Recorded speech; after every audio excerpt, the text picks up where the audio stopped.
Friends, நம்ம இன்றைக்கி பார்க்க போகிறது, நம்ம பொதுவாக எல்லாருமே வந்து இந்த அரோமா டிஃப்யூசர் வந்து வீட்டில் வச்சுருப்போம் இல்லைங்களா?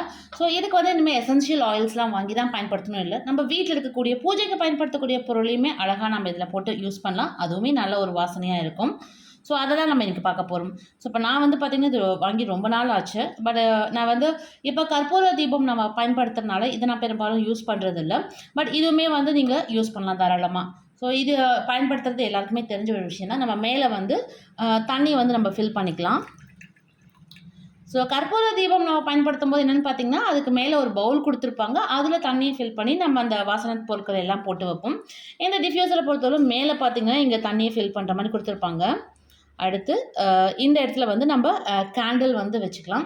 ஸோ நான் பெரும்பாலும் வந்து இது யூஸ் பண்ணேன்னா கேண்டில் வந்து பயன்படுத்துறதில்ல. ஏன்னா அது ரொம்ப கரி பிடிக்கிற மாதிரி ஆகுது. ஸோ அதனால் நான் வந்து தீபம் தான் வைப்பேன் உள்ளுக்குள்ளே.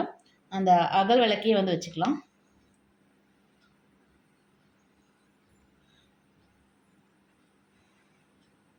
ஸோ ஒரு குட்டி அகல் எடுத்து நம்ம இது உள்ளே வச்சிடலாம்.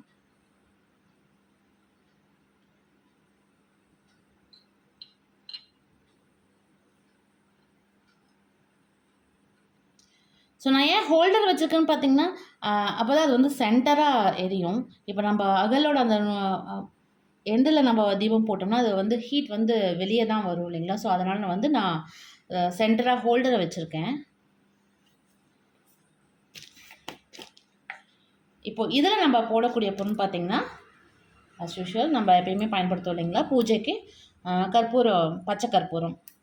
ஸோ இதுவுமே வந்து பச்சை கற்பூரமே இதில் வந்து போட்டு வைங்க. இதுவே நல்ல ஒரு வாசனை இருக்கும்.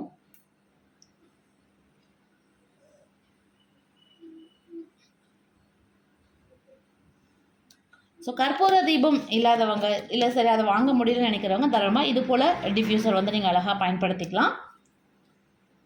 இதில் இன்னும் உங்களுக்கு எந்தெந்த வாசனைலாம் பிடிக்குமோ அது எல்லாமே ஆட் பண்ணிக்கலாம் ஃப்ரெண்ட்ஸு. இப்போ நான் வந்து பார்த்திங்கன்னா, நான் அந்த கற்பூர தீபம் பயன்படுத்தும் போது பார்த்திங்கன்னா, இந்த தசாங்க பொடியும் வந்து இதில் சேர்த்துக்குவேன். ஏன்னா அதோட வாசனையும் ரொம்ப நல்லாயிருக்கும்.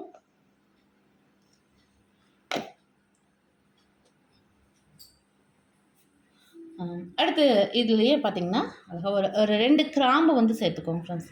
ஸோ இது எல்லாமே நல்லா ஹீட்டாகி அந்த ஸ்மெல் வரும்போது ரொம்ப நல்லாயிருக்கும். கண்டிப்பாக இதை ட்ரை பண்ணி பாருங்கள்.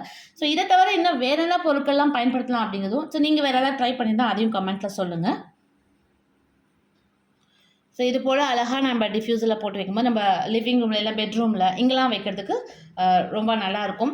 இது பார்க்கறதுக்கு ரொம்ப ப்ளசண்ட்டாகவும் இருக்கும். அதோட ஸ்மெல் வந்து ரொம்ப நல்லாயிருக்கும். ஈவினிங் டைம்லலாம் நம்ம இதை வந்து இந்த டிஃப்யூசர் வந்து பயன்படுத்தும் போது அதோட ஸ்மெல் ரூம் ஃபுல்லாகவே நல்லா ஸ்ப்ரெட் ஆகிருக்கும். கண்டிப்பாக ட்ரை பண்ணி பாருங்கள்.